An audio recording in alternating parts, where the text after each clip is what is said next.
কীৰ্তিকমল বৰাৰ এনকাউণ্টাৰ পিছতে আৰক্ষীয়ে চৰকাৰে তদন্তৰ নিৰ্দেশ দিলে। ইয়াৰ পূৰ্বে প্ৰায় 100টা এনকাউণ্টাৰ হ'ল, কোনো এটা এনকাউণ্টাৰ তদন্তৰ নিৰ্দেশ দিয়া নাছিল।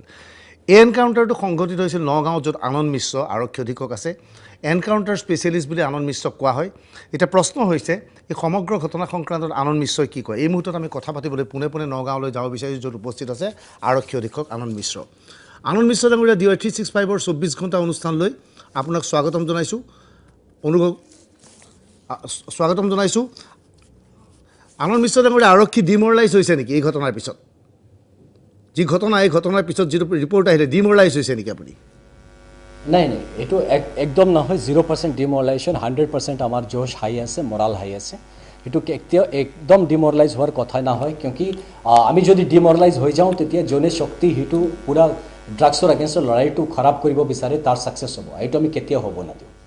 কিন্তু কীৰ্তিকমল বৰাৰ কেছটো সংক্ৰান্তত আপুনি কি ক'ব বিচাৰে, এই গোচৰটো সংক্ৰান্তত? নে কীৰ্তিকমল বৰাৰ যি ঘটনাটো হৈছে সেইটোতো ফেক্ট আছে কি সেই জেগাত একটা কমোশ্যন হৈছিল। এইটো ফেক্ট হৈছে কি তাত গুলি চলিছিলে। এইটো ফেক্ট আছে কি তাত ড্ৰাগছৰ লেনদেন হৈছিলে। কিউকি সেই কীৰ্তিকমল বৰাৰ লগত আৰু একজন মানুহ এৰেষ্ট হৈছিলে, জাকিৰ হুছেইন। তো জাকিৰ হুছেইন যিটো আছে সেইটো অলৰেডি একটা চাৰ্জশ্বিটেড ড্ৰাগছ একিউজ হয়। আমাৰ নগাঁও PS কেছ নম্বৰ 2973/19 সেই কেছত তাত জড়িত আছিলে। আৰু যে চাৰ্জশ্বিট হ'ল 1221/19 চাৰ্জশ্বিট আছে। 2 মাহ জেলত আছিলে, এইটো আণ্ডাৰ ট্ৰায়েল আছিলে, এতিয়া বেলত আহিছিলে আৰু আকৌ ড্ৰাগছৰ ধান্দা কৰি আছিলে। তো সেই জাগাত জাকিৰ হুছেইনক পোৱা গৈছে, সেই জাগাত ড্ৰাগছৰ কণ্টেইনাৰ পোৱা গৈছে, সেই জাগাত কীৰ্তিকমলক পোৱা গৈছে, সেই জাগাত পুলিচৰ ওপৰত এটাক হৈছে। তো সেইটো মিলাই লৈ এইটোৰ কি মানে ওলাই আহে, আই এম চিয়'ৰ আমাৰ CID কিটো ইনভেষ্টিগেশ্যন দিয়া হৈছে, যি সঁচা কথা আছে সেইটো ওলাই আহিব। অৰ্থাৎ আপুনি ক'ব বিচাৰে কীৰ্তিকমল বৰা ড্ৰাগছৰ লগত জড়িত আছিল? হয়, কিমান জড়িত আছে, কেনেকুৱা জড়িত আছে সেইটো ইনভেষ্টিগেশ্যনৰ কথা হয়। কিন্তু একটা ড্ৰাগছৰ জাগাত যদি একটা পুলিচ আৰু এইটো পুলিচ ড্ৰাগছ মাফিয়াৰ এগেইনষ্টত যিটো চলি আছে তাত যদি কীৰ্তিকমল আছে, তো তাৰ কি বিজনেছ আছিলে? পুলিচৰ তো না আছিলে, পুলিচৰ হয়তো কাম কৰিব যোৱা নাই। তো ড্ৰাগছৰ মানুহ আৰু পুলিচ এই দুজনেই তো আছিলে তাত। তো কীৰ্তিকমল থাৰ্ড পাৰ্টিৰ কি কাম আছে তাত? সেই কথাটো কি কুৱেশ্যন না হয়? সেইটো ইনভেষ্টিগেশ্যন হয়। ডেফিনেটলি আমি জাজমেণ্ট দিব নাবিচাৰোঁ, সেইটো ইনভেষ্টিগেশ্যনৰ কথা হয়, সেইটো আমাৰ কোৰ্টৰ কথা হয়। বাট যি হ'ব আমিও বিচাৰোঁ যিটো সঁচা সেইটো ওলাই আহিব। পৱন বৰদলৈৰ ৰিপৰ্টত আপুনি ছেটিছফাইড হয়নে নহয়? না, আমি 100% ছেটিছফাইড। ছাৰ যিটো ৰিপৰ্ট দিছে 100% ছেটিছফাইড। আৰু যে ইমান ছিজনড আৰু যিকে মোক নিজে 3 ঘণ্টা সোধ-পোছ কৰা হৈছে, যি কৰাৰ পিছত যে দিছে আই এম 100% ছেটিছফাইড। আমি উইথ ডিউ ৰেছপেক্ট আমি পুৰা কথাটো যি ছাৰ কৈছে আৰু যি কমিশ্যন কৈছে আমি 100% মানো। ইতিমধ্যে বিৰোধীয়ে কৈছে যে আগৰবোৰ যিমানবোৰ এনকাউণ্টাৰ আছিল ফেক আছিল, এই কথাটোৱে প্ৰমাণ কৰিছে। আৰু বিৰোধীৰ আপুনি ছাপোৰ্ট পাইছে নাই? পুলিচে ছাপোৰ্ট পাইছে নে বিৰোধীৰ? ড্ৰাগছটো আছিলে মোৰ আগত, সেইটো ফেক আছিলে নেকি? এনেকৈ হাৱাত উৰি আছিলে নেকি কি ড্ৰাগছ চলি আছে নগাঁৱত? সেইটো এনে কাহানী আছিলে নেকি? সেইটো তাক সুধি ল'ব লাগে। আৰু সেইটো সুধি ল'ব লাগে কি আজি অলপ ষ্টেটিষ্টিক্সটো দেখি ল'ব, অলপ মিলাই ল'ব মে 2021 আগত আৰু এতিয়া সেইটো কি মানে ফেক হয় নাকি, সেইটো যে চেঞ্জ অভাৰ হৈছে। আৰু একটা কথা যিটো সুধি ল'ব লাগে কি আপুনি গ্ৰাউণ্ডত কিমান কাম কৰিছে, কিমান বাৰ ড্ৰাগছ মাফিয়াৰ লগত মুখামুখি হৈছে, কিমান বাৰ আপোনাৰ ওপৰত আটাক হৈছে। একটা আটাক হ'লে তো চিল্লা-চিল্লি শুৰু কৰি দিয়ে, অলপমান মানুহ কথা কৈ দিলে চিল্লা-চিল্লি শুৰু কৰি দিয়ে।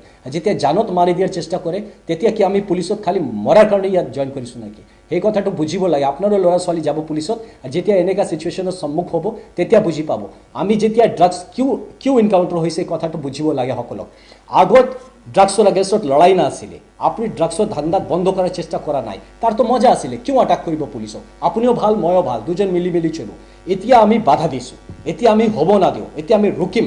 তেতিয়া ডেছপাৰেট যেতিয়া হৈছে, যি প্ৰফিট যিমান হয় ড্ৰাগছত, তো ইমান যদি তাৰ আমি লাঠি মাৰিছোঁ পেটৰ ওপৰত, সেই মানুহটো চুপ বহিব নেকি? সেইটো আটাক কৰিব মোৰ ওপৰত। তো আটাক কৰিব, তো আমি কি ট্ৰেইনিং কৰি কি মাৰ খোৱাৰ কাৰণে আহিছোঁ? তো আমাৰ ফাল দিয়ে হ'বই, কাউণ্টাৰ এটাক হ'বই। তো সেইটো হৈছে। আৰু যোনে মানুহ সেইটো ফেক ভাবি আছে, আই এম চিয়'ৰ আপুনি সমাজৰ দুশ্মন হয়।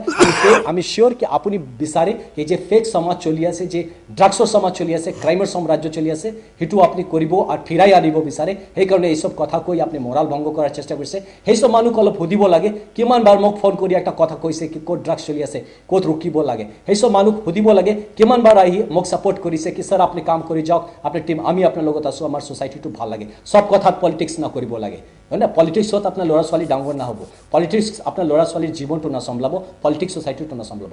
য'ত জাগা পলিটিক্স কৰিব লাগে সেই জাগা কৰক, আমাৰ কামত পলিটিক্স লৈ সোমাব নালাগে। এতিয়া অপজিশ্যনৰ পৰা আপুনি ছাপোৰ্ট পাইছেনে নাই? नहीं আমি কারোর সাপোর্ট না খুঁজো আমি খালি লয়ার সাপোর্ট খুঁজো আমি কনস্টিটিউশনের সাপোর্ট খুঁজো জনে সাপোর্ট কৰি আছে একটা কজক সাপোৰ্ট কৰি আছে মোক সাপোৰ্ট কৰিব নালাগে এই যে মিশনটোক সাপোৰ্ট কৰিব লাগে যদি কৰিব আছে যিমান ভাল মানুহ আছে ডেফিনেটলি সাপোৰ্ট কৰি আছে অলপমান মানুহ দ্য প্ৰব্লেম আমাৰ সোসাইটিৰ যেটো প্ৰব্লেম হয় কি যেতিয়া কোনো প্ৰব্লেম হয় যিমান বেয়া মানুহ আছে সব ওলাই চিল্লাব ষ্টাৰ্ট কৰে যিমান ভাল মানুহ হয় চুপ কৰি বহি যায় সেই কাৰণে আজি আমাৰ সমাজটো বেয়া আছে সেই কাৰণে বেয়া নাই কি বেয়া মানুহ বেছি ষ্ট্ৰং আছে সেই কাৰণে বেয়া আছে কি ভাল মানুহ চুপ কৰি বহি আছে তো সেইটো হল কাহিনী আমার ক্ষেত্রতো আমি আমার কাম করে যাম আমি যে সাপোর্টটো আমি আমার হেডকোয়ার্টার দিয়ে সাপোর্ট বিচাৰো আমি আমাৰ কনস্টিটিউশন দিয়ে সাপোৰ্ট বিচাৰো আমি কানুন দিয়ে সাপোৰ্ট বিচাৰো আৰ আমি বিচাৰো কি আমি নিজেও সচ্চাই যেটো আছে হেতুক সাপোৰ্ট কৰি থাকো এটা কীৰ্তি কমল বৰাৰ এনকাউণ্টাৰটো ফেক নাছিল নেকি বাৰে বাৰে কোৱা হৈছিল ফেক এনকাউণ্টাৰ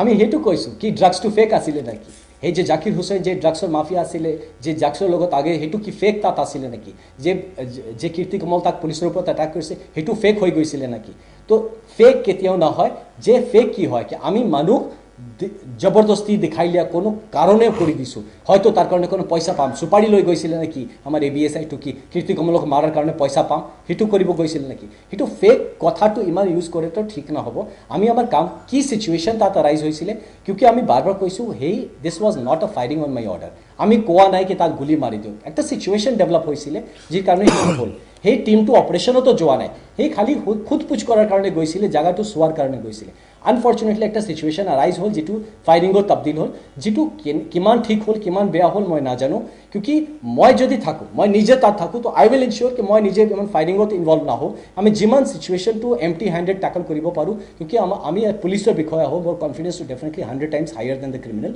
আমি এনেকুৱা বাট এইটো ফায়ারিং কি কন্ডিশনত হৈছে মই নাজানো সেইটো ইনভেস্টিগেশনত ওলাই আহিব কি এইটো কি হৈছে এইটো ফেক ক'লে না হ'ব কিউকি যে ড্ৰাগছ পোৱা গৈছে এইটো ফেক না হয় যে মানুহ তাৰ লগত ইনভলভ হয় সেইটো ফেক না হয় যে সিচুয়েশন আছে যে কন্ডিশন সেইটোও ফেক না হয় কীৰ্তি কমল বৰাক গুলি খোৱাৰ পিছত মদ ঢালি দিছিল ড্ৰাগছ ভৰাই দিছিল এইবোৰ সঁচা নে